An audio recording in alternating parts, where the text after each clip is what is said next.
स्वर्गाश्रम तारीख 22/6/63, समय सायंकाल, स्थान गंगा तट, टिबड़ी पर पूजित श्री भाई जी द्वारा दिया हुआ प्रवचन।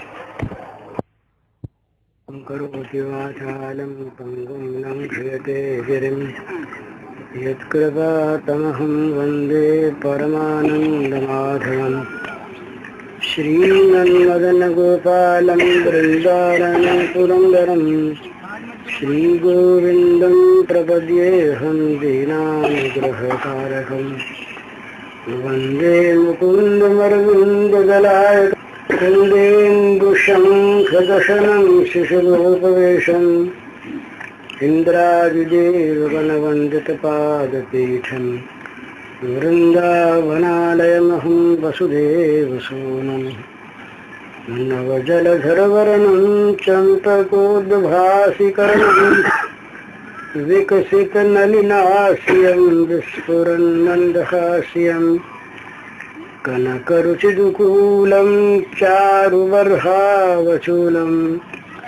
कमपि निखिलसारं नौमि गोपीकुमारम् वंशीविभूषितकरान्नवनीरदाभात् पीताम्बरादरुणबिम्बफलाधरोष्ठात् पूर्णेन्दुसुन्दरमुखादरविन्दनेत्रात् कृष्णात् परं किमपि तत्त्वमहं न जाने श्रीहरिः।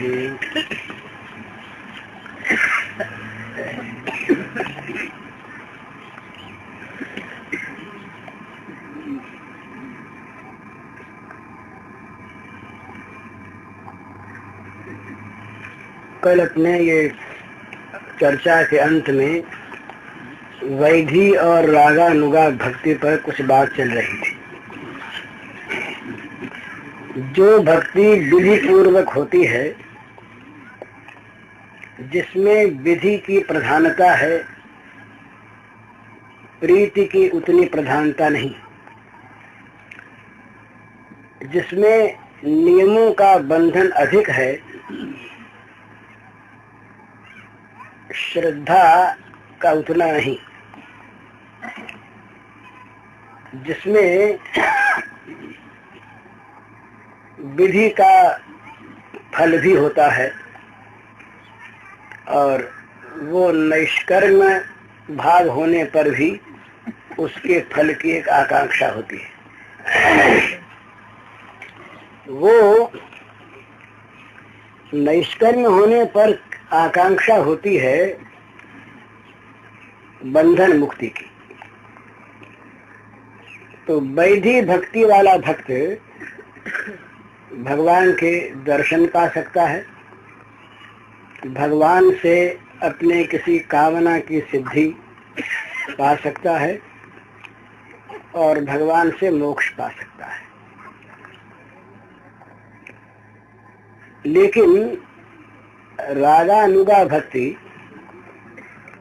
जिस भक्ति को कहीं कहीं परा भक्ति भी कहते हैं, प्रेमा भक्ति भी कहते हैं, और केवल प्रेम नाम से भी जिसका परिचय होता है,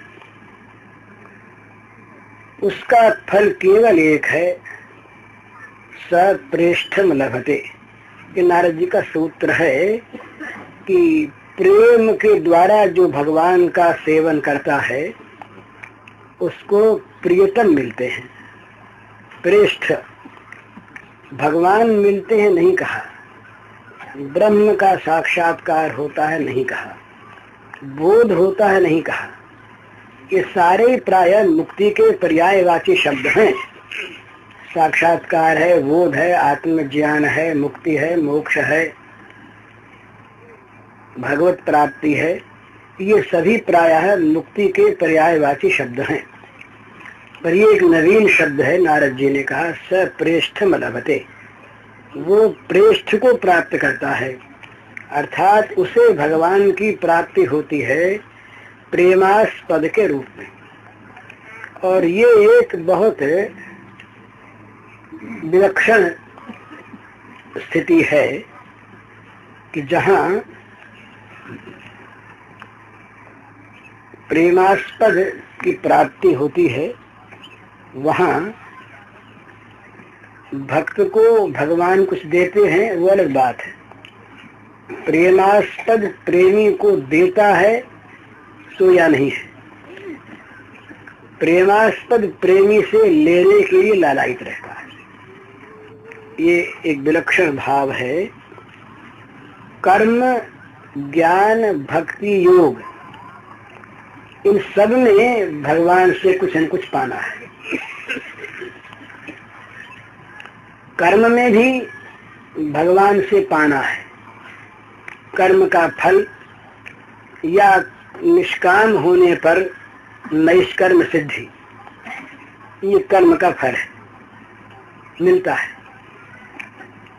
योग में भगवान की परम ज्योति में विलीन हो जाता है आदमी, जिसे हम असंप्रज्ञात समाधि कह सकते हैं। योग का फल परमात्मा की प्राप्ति है। उसमें भी लेता है कुछ, वो साधक लेता है। साधक इन योग में, कर्म में, भक्ति में और ज्ञान में शुरू करता है लेने की इच्छा से ही। तो लेने की इच्छा भुक्ति हो या मुक्ति हो, कोई सी भी हो, पर अपने लिए कुछ पाने की इच्छा रहती है सब साधनों में। भगवान देने वाले रहते हैं सब में। जितने भी साधन हैं सबकी सिद्धि में भगवान दाता हैं, भगवान देने वाले हैं, भगवान लेने वाले नहीं। पर इस प्रेम के साम्राज्य में विलक्षणता है कि देने वाले लेने वाले बन जाते हैं। आप्त काम, पूर्ण काम, सकाम बन जाते हैं। नित्य निरीह इच्छा रहित भगवान इच्छा संपन्न अपने को बना लेते हैं। जिनको कभी भूख प्यास नहीं लगती वे भूखे प्यासे भी बन जाते हैं समय पर। तो ये सब क्यों? ये सारा का सारा प्रेम के रस का आस्वादन करने के लिए। प्रेम रसास्वादन के द्वारा भगवान का जो स्वरूप वितरण होता है प्रेमियों में, उसकी कुछ विलक्षण स्थिति होती है औरों की अपेक्षा। तो वहां इसमें यहाँ का साधक चलता है भगवान को देने के लिए। ये बड़ा अंतर है। सारे साधक चलते हैं भगवान से पाने के लिए, पर प्रेम का साधक चलता है भगवान को देने के लिए। उसका प्रारंभ होता है देने की इच्छा से। देने के लिए उसके पास वो कुछ मानता नहीं है, पर वो भगवान को सुखी देखना चाहता है। ये बहुत बड़ी एक लोगों की दृष्टि में हंसने की बात है। कहते हैं ये तो बड़ी विडंबना की बात है कि भगवान को सुखी बनाना चाहता है। क्या सुख उसके पास है जो भगवान को देकर सुखी बनाएगा? उसके पास कौन सी सुख की सामग्री है जो भगवान को सुखी कर सकेगी?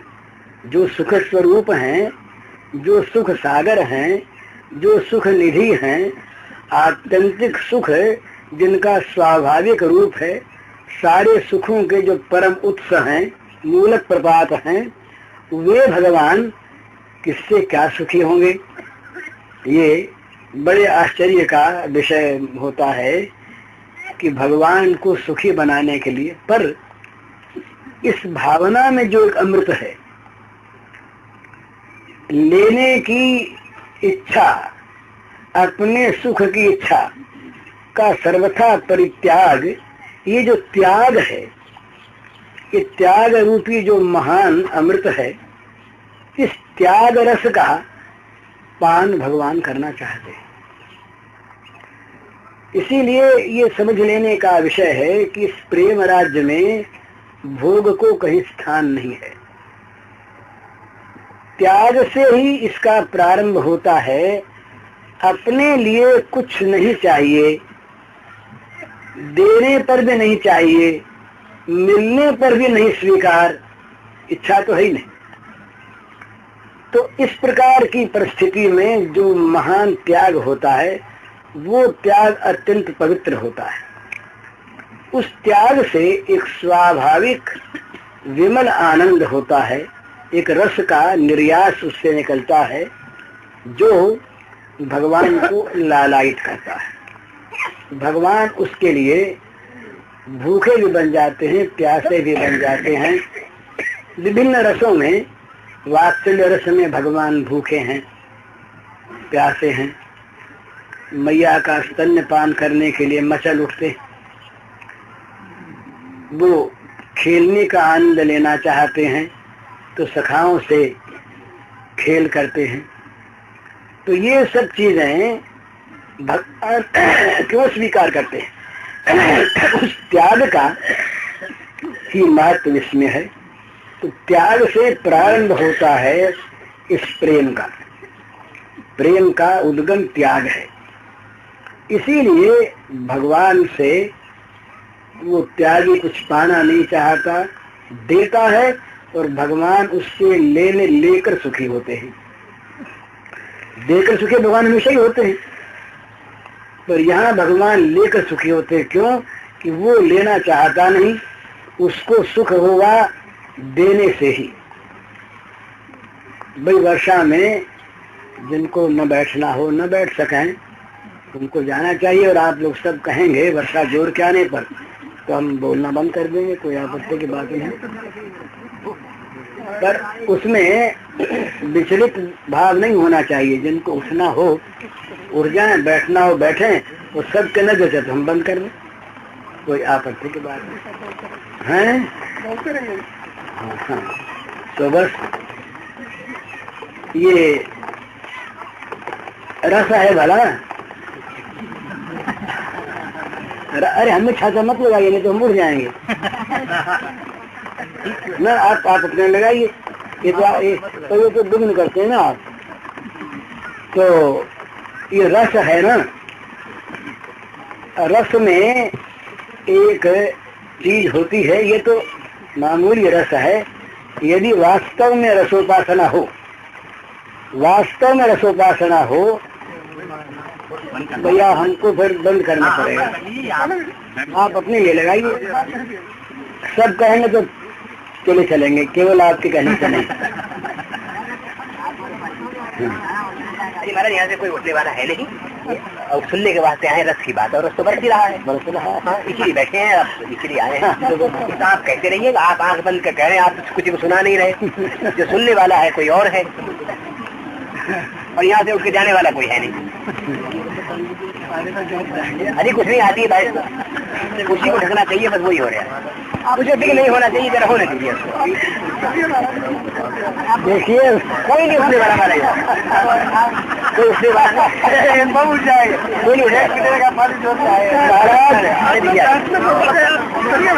देखिए बहुत बड़ी परीक्षा हुआ करती है। आप राधा प्रेम की बात सुनना चाहते हैं और मामूली वर्षा से विचलित हो गए, मामूली वर्षा से विचलित हो गए। ये बंद हो जाने वाली, ये बात सुनना चाहते हैं हम लोग, करना चाहते हैं त्याग की परम भूमिका की। जहाँ पर मोक्ष के त्याग की चर्चा आरंभ होता है, वहाँ पर मामूली या आराम का त्याग, सुख से बैठे से पानी बरसने लगा, कितने में विचलित हो गए। ये ठीक नहीं है। ये तो ऐसी चीज है महाराज, सचमुच ऐसी चीज है, यदि समझ में आ जाए और यदि भगवान की कृपा से जीवन में उतर आवे तो जगत का कोई दुख नहीं रहता। भगवान कहते हैं गीता में, यस्मिन् स्थितो न दुखे न गुरुनापि विचाल्यते। यस्मिन् स्थितो न दुखे न गुरुनापि विचाल्यते। गुरुनापि दुखे न, मामूली दुखी तो कोई दुख था ही नहीं इसमें, तो गर्मी में बल्कि कुछ आराम मिल रहा है, केवल सहन नहीं। लेकिन अगर गुरु दुख हो, महान से महान भयंकर दुख हो, उस दुख में भी स्थिति से विचलित नहीं होता। यन लब्ध्वा चा परम लाभम मन्यते नाधिकम तथा। इससे अधिक सुख कोई है नहीं। ये सुनते सुनते जगन्नाथ जी कैसे बने कुछ मालूम है आपको? जगन्नाथ जी के बनने की कथा आती है बड़ी सुंदर, कई कथाएं हैं। ये श्री श्याम सुंदर और दाऊ जी, इन दोनों के स्वभाव में एक चीज थी और है कि जहाँ कहीं प्रेम की मधुर चर्चा होती है वहाँ गए बिना इनसे रहा नहीं जाता। कहीं हो जहाँ इनके प्रेमी लोग मिलकर इनके प्रेम की चर्चा करते हैं, वहाँ ये चाहे छिप कर, चाहे लुक कर, चाहे गुप्त रूप से, चाहे प्रकट रूप से पहुंच जाते हैं, वहाँ इनको उसमें रस आता है। तो द्वारिका लीला के बाद, द्वारिका लीला के बाद द्वारिका में अब वो जो पट्ट महिषियां महारानियां, उनके त्याग की कोई सीमा नहीं, उनके प्रेम की कोई सीमा नहीं, अनंत प्रेम अनंत त्याग, उनमें बड़ी सेवा। लेकिन श्याम सुंदर जब जब ब्रज की बात चले और जब जब श्री गोपांगनाओं का कहीं नाम आवे तो महाराज उनके अश्रुपात होने लगे, शरीर रोमांचित हो जाए, पुलकित हो जाए। तब महारानियों ने सोचा कि ये क्या बात है, वहाँ कोई विलक्षण चीज ऐसी थी जो हमारे पास नहीं। तो जानना चाहें तो किससे जाने? श्री कृष्ण स्वयं कहते नहीं, दाऊ जी कुछ कुछ जानते, पर वो भी कहते हैं, उनसे पूछा भी कैसे जाए, रानियां कैसे पूछें? तो उनको ये अनुमान हुआ कि मैया रोहिणी जी वहां रही। इनको पता तो है, परंतु माँ नहीं। अब माँ से पूछा कैसे जाए? तो किसी तरह से उन्होंने माँ को राजी किया, बड़ी खुशामद बरामद की, बड़ी स्तुति विनती की, कैसे ही माँ कह दे। तो माँ ने कहा भी देखो मैं समझ समझ कर तुमसे कहूंगी। उधर दाऊ जी और ये श्याम सुंदर रहे राज दरबार में, द्वारिका में। जहाँ वो प्रेम चर्चा शुरू हुई वहाँ ये विचलित हुए, चलो भगो। यहाँ हुआ कि कहीं वो आ न जाए, आ गए बीच में तो सारा काम रुक जाए, फिर माँ तो बोलेगी नहीं। तो सुभद्रा जी को बैठा दिया पैरे पर। माँ ने सुभद्रा जी से कहा कि तुम जा करके पैरे पर बैठ जाओ महल के, और अगर श्याम सुंदर आवे तो कह देना माँ की आज्ञा नहीं है, बस नहीं आ सकेंगे। तो सुभद्रा जी बाहर बैठ गई। सुभद्रा जी बाहर बैठ गई और अंदर वो रस चर्चा होने लगी। तो कुछ देर में श्याम सुंदर और बलराम जी दोनों दौड़े आए, जाने लगे अंदर। बहन ने कहा भैया अंदर मत जाना। क्यों न जाए भाई? बोले माँ ने रोक दिया, अब कोई उपाय नहीं। वहां तो द्वारका में तो मर्यादा है ना, द्वारका के ठाकुर जो हैं वो ब्रज के ठाकुर का स्वभाव वहां छोड़ गया है।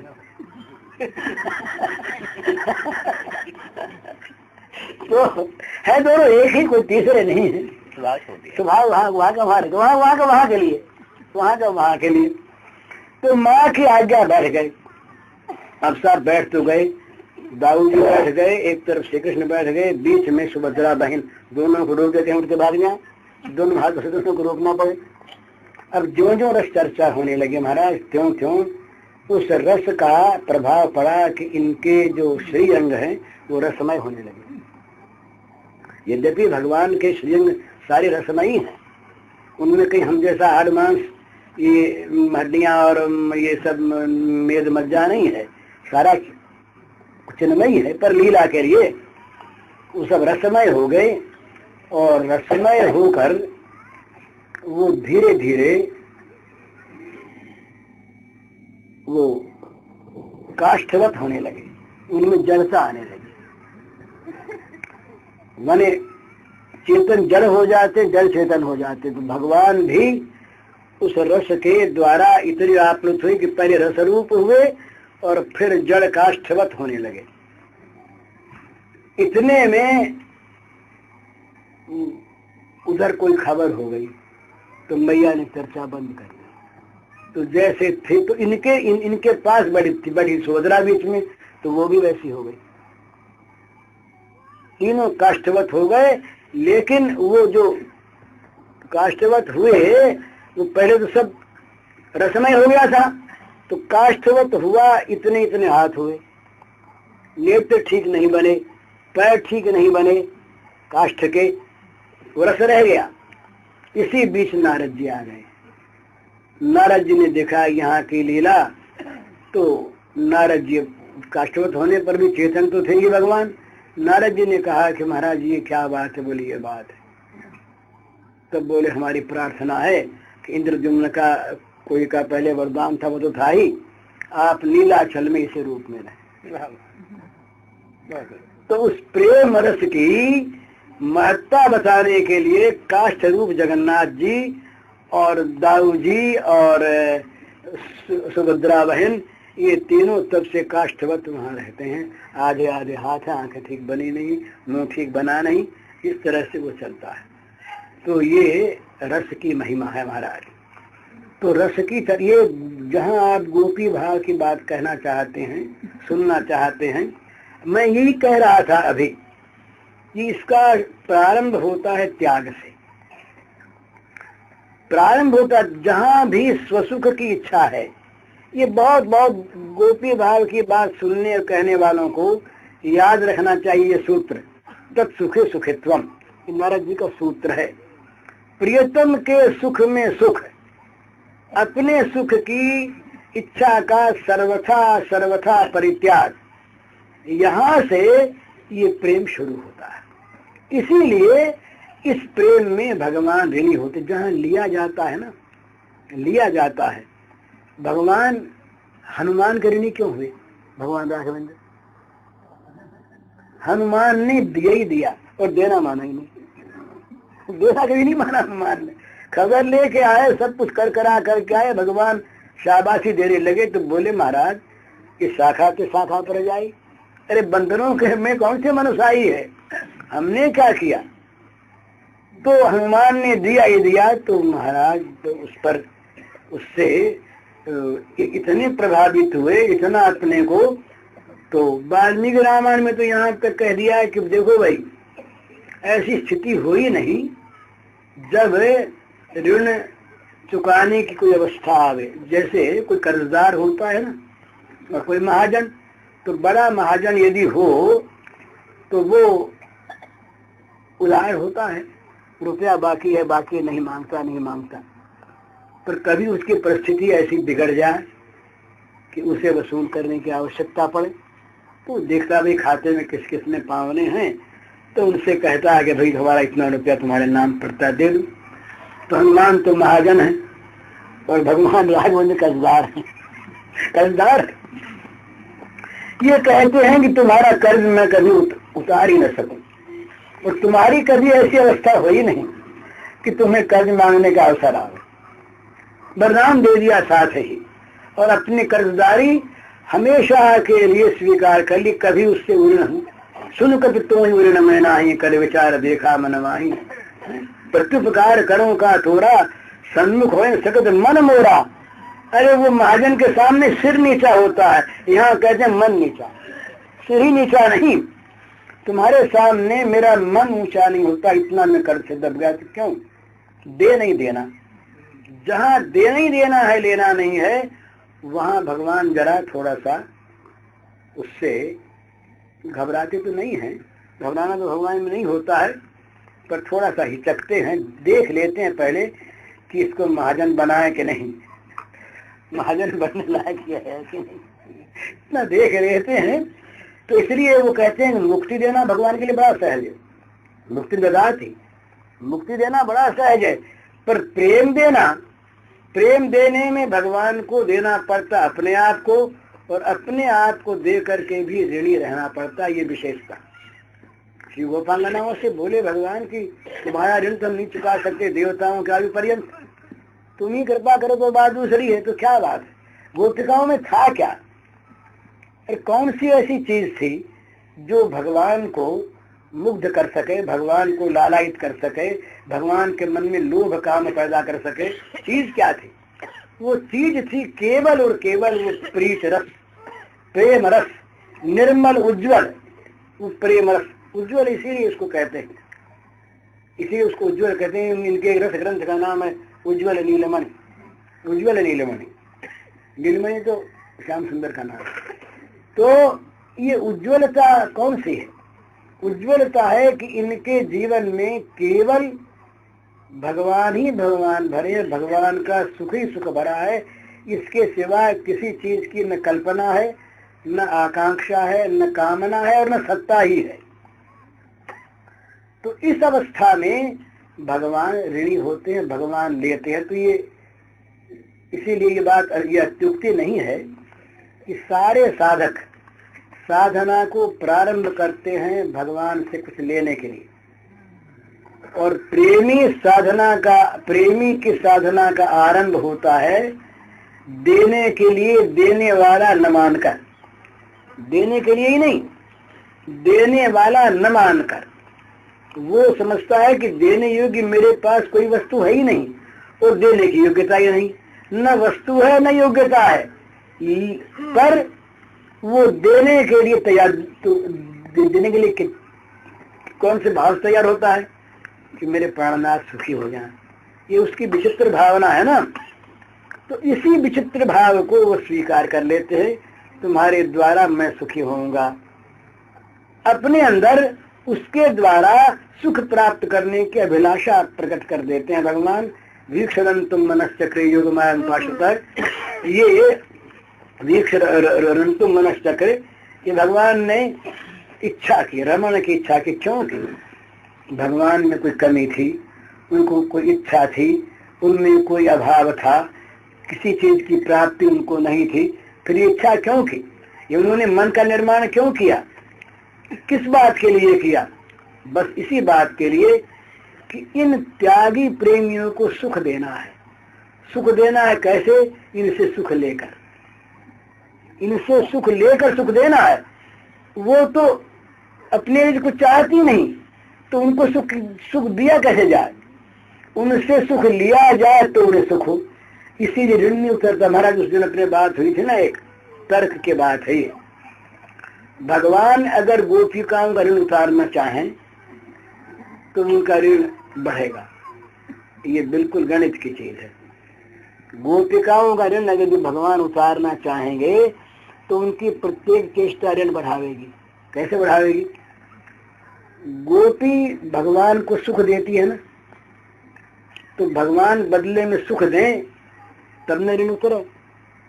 भाई किसी से हमने रुपया लिया है, ब्याज समेत हम उसको लौटा दें तब न ऋण उतरे।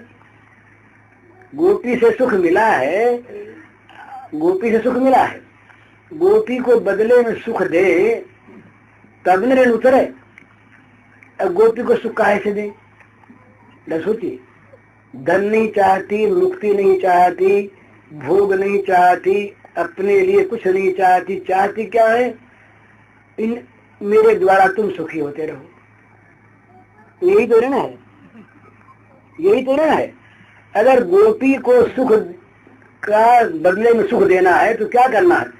गोपी से और सुख लो, गोपी से और सुख लो तब उनको सुख होगा। तो सुख का ऋण उतारना चाहते हो तो सुख लिए बिना उन्हें सुख होगा नहीं, तो ऋण बढ़ेगा करेगा। जैसे उदाहरण के लिए कोई 2000 रुपए कोई में पावने हैं, लसूची, कोई ने 2000 रुपए कोई को दिए। वो समझता है कि मैंने कर्ज लिया। ये कर्ज नहीं समझता, ये समझता है कि 2000 रुपया उसको दिया है, ये मैंने नहीं दिया, उसकी चीज उसके पास गई है और इससे उसको आनंद मिला है, तो मुझे बड़ा आनंद है। न ऋण मानता है, न दिया मानता है, न अपनी वस्तु मानता है। ये उसको सुखी देखकर सुखी होता है। तो वो ऋण उतारना चाहे तो क्या करे? बदले में रुपया दे तब न ऋण उतरे। और ये क्या चाहता है? ये चाहते हमको तुम सुखी करना चाहते हो तो 2000 हमसे और ले लो तो हम सुखी होंगे। तो 2000 ऋण तो पहले था ही, 2000 और ले उसको सुखी करने के लिए, तो ऋण बढ़ेगा था। सोचिए ना। तो जो देता है उसका ऋण बढ़ता है, घटता है। इसलिए भगवान ऋण कभी उतार नहीं सकते। जो देकर सुखी होता है उसको क्या देकर सुखी करें? उससे और नहीं तो सुखी हो। तो इसलिए ये ऋण, तो ये जो गीता की चीज है ना, गीता की कोई गड़बड़ की बात मैं नहीं कहता, माफ करिएगा, ये जो देन लेन की बात है ये इस प्रेम राज्य से उधर की है। ये था माम प्रपद्यन्ते तांत्रे भजामि हम, ये हम उसको जो भजते वैसा हम भजेंगे, ये भज नहीं सकते वैसा। जिस भाव से वो भजती हैं इस भाव से भज नहीं सकते, इसलिए ऋणी रहते। ऋण उतरे कैसे, ऋण उतरे कैसे, इस भाव से भज सकते ही नहीं है। तो इसलिए भगवान जो हैं ये नित्य आराधना करना चाहते हैं श्री गोपांगनाओं की, श्री राधिका की। किस लिए कि भाई यूं तो ऋण उतरता नहीं, उस प्रकार का सुख हम इनसे लें, हम इनके प्रेमी बने और इनको प्रेमास्पद बनाएं, हम इनके प्रेमी बने और इनको प्रेमास्पद बनाएं। तब कहीं तो उसमें होगा क्या, इनकी बात हमको सुख प्राप्त होगा, तो इनकी जगह हम हो गए। तो इसलिए ये जो गोपी प्रेम की बात है, इसी को कहते हैं रागानुगा भक्ति, इसी का नाम पराभक्ति। इसमें एक चीज है, पराभक्ति में भगवान मिलते हैं प्रेष्ठ के रूप में, सप्रेष्ठम लभते, नारी का सूत्र है महाराज। भगवान की प्राप्ति होगी नहीं कहा, मोक्ष मिलेगा नहीं कहा, बोध होगा नहीं कहा, मुक्ति होगी नहीं कहा, ये कहा भगवान ने, नारद जी ने, सप्रेष्ठम लभते। इस प्रेम के द्वारा जो मेरा भजन करेगा उसको प्रियतम रूप में मैं मिलूंगा, उसको प्रियतम मिलेगा, प्रियतम मिलेगा। प्रियतम कौन, जगत की सारी प्रीति सब जगह से उठकर जिस एक परम प्रेष्ठ में जाकर केंद्रित हो गई वो प्रियतम। जिसके बहुत प्यारे होते हैं ना, ये जब सारे जगत में किसी का प्रेम होता है, विश्व प्रेम, तो विश्व के नाते हो नहीं सकता। अगर कभी विश्व प्रेम होगा तो भगवान के नाते होगा। सारा विश्व भगवान का रूप ये मानेंगे तब प्रेम सब जगह समान होगा, और विश्व के नाते हम प्रेम करने जाएंगे तो प्रेम में वैषम्य रहेगा, कभी प्रेम हो नहीं सकता।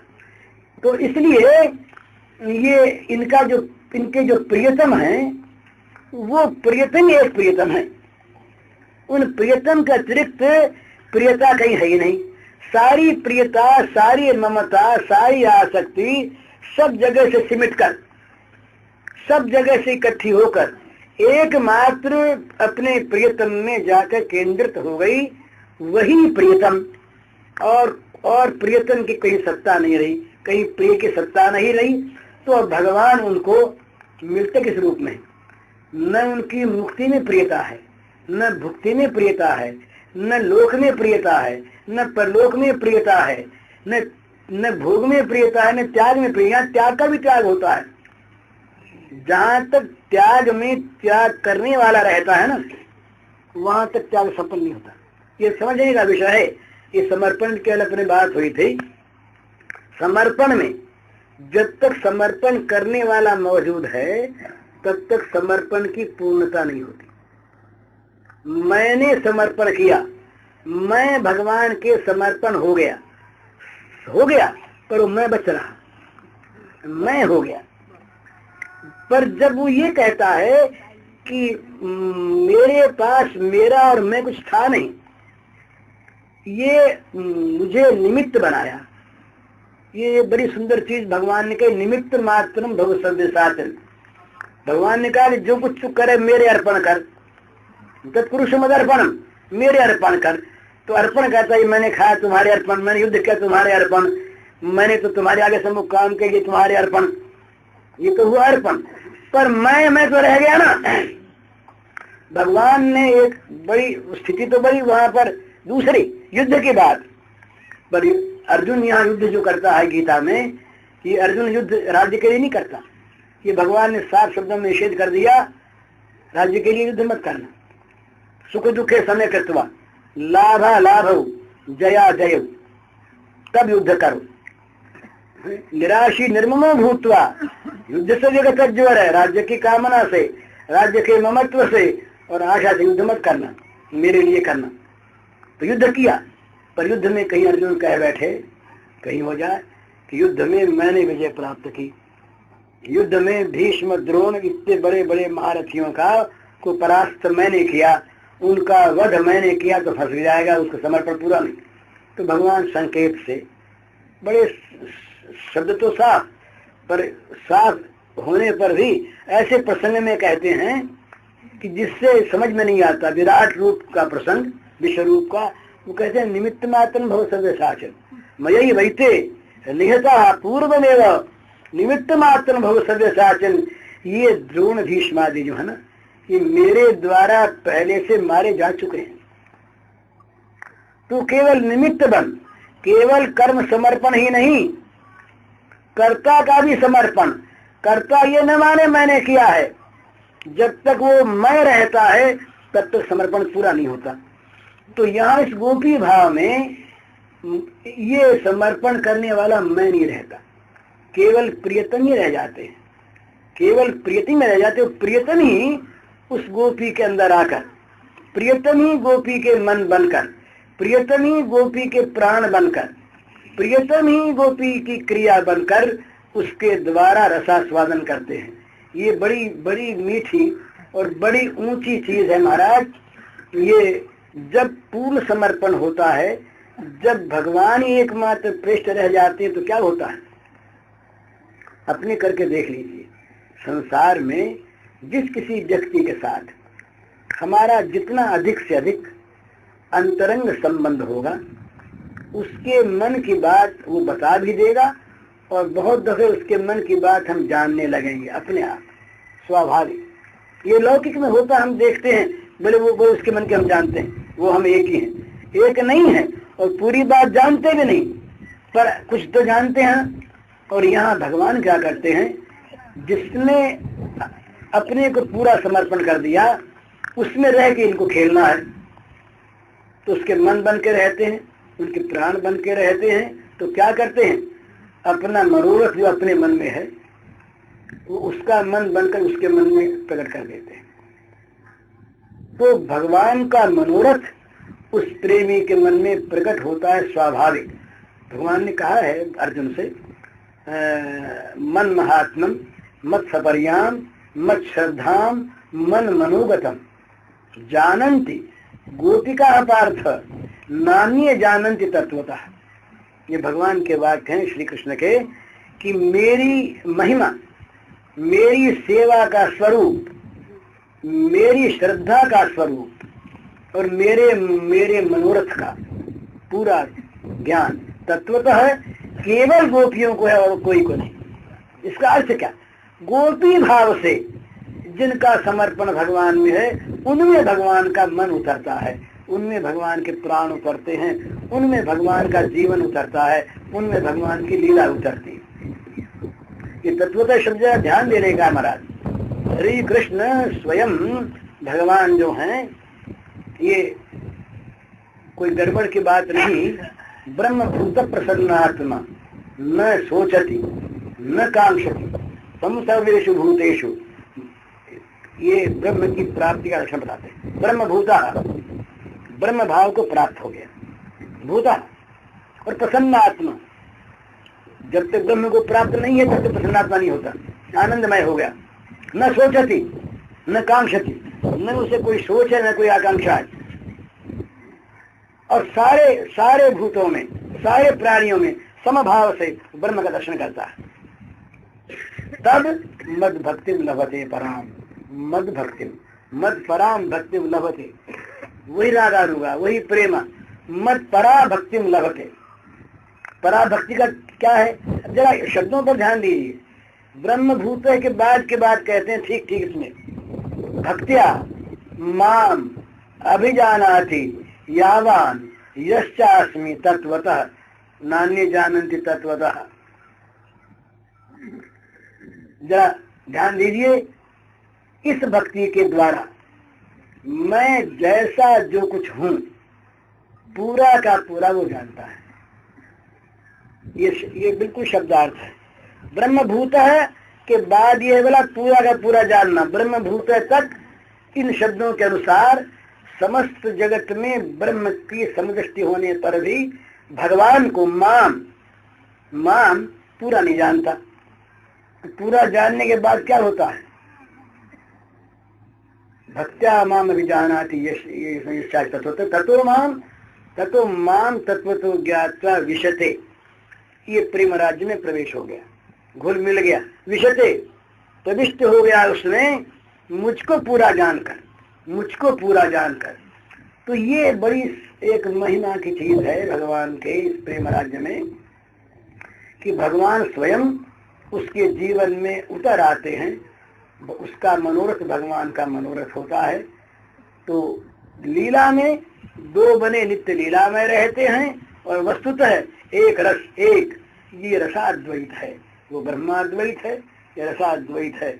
इस अद्वैत में रस का निरंतर प्रवाह बहता, वो कभी सूखा नहीं, सूखेगा नहीं, सूखता नहीं, बल्कि वो प्रतिक्षण वर्धमानम। जहाँ ज्ञान की प्राप्ति है वहाँ अलम है, तस्य कार्यम न विद्यते। सब मिल गया, अब और कुछ नहीं चाहिए, बिल्कुल ठीक। वहाँ प्राप्ति की परिसीमा है, कुछ नहीं चाहिए, प्राप्त करने के बाद कुछ अवशेष नहीं रहा, और यहाँ सारे अवशेष रहता है। प्रेम जितना मिले उतना थोड़ा, प्रेमी जितनी सेवा करे उतनी थोड़ी, वो कभी तृप्त होता ही नहीं, कभी तृप्त नहीं होता। अगर तृप्त हो जाए सेवा से, इसीलिए वो जो प्रेमी लोग मुक्ति नहीं चाहते। क्यों नहीं चाहते? वो मुक्त तो है ही। अरे जगत के बंधन में जो रहेगा, भोगों की आसक्ति में जो जकड़ा हुआ है, वो तो प्रेमी कहाँ है? वो तो सुसुख कामी है। तो भोगों की आसक्ति, मोक्ष की आसक्ति जहाँ सर्वथा विलीन हो जाती है प्रेम में, तो वहाँ वो तो मुक्त है। पर एक बंधन है, वो बंधन है भगवान की प्रेम सेवा का। ये बंधन ही उसका स्वरूप है, ये बंधन ही उसका फल है, ये बंधन ही उसका रूप है। इसको अगर छोड़ दे, इसीलिए दीयमानम न गृह्णन्ति विना मत सेवनम जनाहा। भागवतकार कहते हैं भगवान कपिल के वाक्य कि देने पर भी, वो 4 प्रकार की नहीं, एकत्व भी, 5 प्रकार की मुक्तियां देने पर भी वो स्वीकार नहीं करता मेरा जन मेरी सेवा छोड़कर। तो मुक्त होने पर भी ये नित्य नव सेवा की आकांक्षा, नित्य नव प्रेम का उदय, और अपने श्याम सुंदर में नित्य नव सौंदर्य माधुर्य का उदय, ये इनके होता रहता है। इसका कभी विराम नहीं, कभी अंत नहीं। वर्षा बंद हो गई है भला, वर्षा से हम लोग कुछ घबरा रहे थे थोड़ा सा, हैं? देखिए एक बात है, एक यहाँ काठिया बाबा रहे, रामदास काठिया बाबा, वृंदावन में बंगाली साधु रहे। वो यही बद्रिकाश्रम के रास्ते में हिमालय के, उनकी जीवनी में मैंने पढ़ा है, वो एक गुरु जी के पास रहते। अब वो हिमालय प्रदेश, बड़ी ठंडक, रात को तो एक दिन उन्होंने गुरु जी ने कह दिया कि हमारी धूनी में से आग मत ले जाना। वो सोते अलग, गुरु जी धूनी पर बैठते। रात को बड़े जोर का जाड़ा लगा, इतना जाड़ा लगा कि वो सह नहीं सके, जरा सी आग ले गए, ताप लिया। गुरु जी उस समय नहीं बोले। सवेरे उससे मुझसे पूछा कि तुम भैया आग ले गए थे? बोले हाँ ले गया था। तो क्यों ले गए थे? बोले सहन नहीं हुआ। तो कहा अच्छी बात है, कोई बात नहीं, कही आई बात। तो बोले हम तुम्हारी कभी और परीक्षा लेंगे। बोले जो आज्ञा हो, परीक्षा दी जाएगी आपके बल पर ही। परीक्षा में उत्तीर्ण होना न होना आपके हाथ आप लीजिए। एक अकस्मात बोले नीचे कूद पड़े। अब देखिए बद्रिकाश्रम रास्ते में जाइए, एक तरफ ऊंचे पहाड़ है और एक तरफ बड़ी सैकड़ों फीट नीचे खाई है, कूद पड़े, तत्काल कूद पड़े।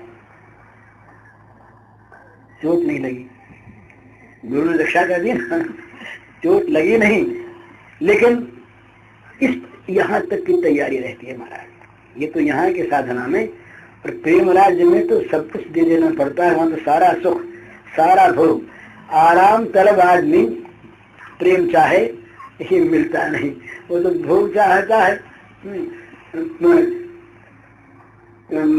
नारायण घाटी कृष्ण जहाँ प्रेम को धाम, विकल मूर्छा शिशिक वो ये लग के विश्राम। नारायण घाटी कठिन जहाँ प्रेम को धाम, विकल मूर्छा शिशिक वो ये लग के विश्राम। ये तो रस्ते की धर्मशालाएं हैं, इन धर्मशालाओं को पार करते हुए आगे चलो, तब कोई प्रेम का धाम मिलेगा। प्रेम पंथ पावकनी ज्वाला भाड़ी पाछा भागे जोने, गुजराती। प्रेम पंथ पावकनी ज्वाला भाड़ी पाछा भागे जोने, माई पड़ा ते महारस माने और देखनारा दाझे जोने। देखने वाले जलते रहते हैं, जो इस आग में कूद पड़ते हैं वो परम शीतल परम शांत मधुरतम रस का उपभोग करते हैं। पर है तो आग जो सर्वस्व अपने सर्वस्व को जलाकर उसकी खाक पर उसके भस्मावशेष पर नाच सके, वो प्रेम के मार्ग में आवे महाराज। अपना सब कुछ जलाकर उसके भस्मावशेष पर जो नाच सके आनंद मस्त होकर, वो प्रेम के मार्ग में आवे। हरिनो मार्ग छे शूरानो नहीं कायर नो काम जोने। ये कायर का काम नहीं, वीरों का काम है। गोपिकाएं परम वीरांगनाएं थी, उनकी वीरता उनकी शूरता की सीमा नहीं है। बड़े बड़े योद्धा, बड़े बड़े ऋषि मुनि जिस मामूली एक वासना पर अपने आप को नष्ट कर देते। बड़े बड़े योद्धा, बड़े बड़े ऋषि मुनि उन सारी वासनाओं पर विजय प्राप्त करके श्री गोपांगनाओं ने भेजुर मुकुंद पद ज्ञान गोविंद पद का सेवन किया। उनका आदर्श सामने रख करके जितना जिससे हो सके प्रेम की भावना करे। हरिओम। पूज्य श्री भाई जी के इस प्रवचन का शीर्षक है प्रेम में त्याग की मुख्यता। इसका कैसेट संख्या है 195। जय राधे जय राधे।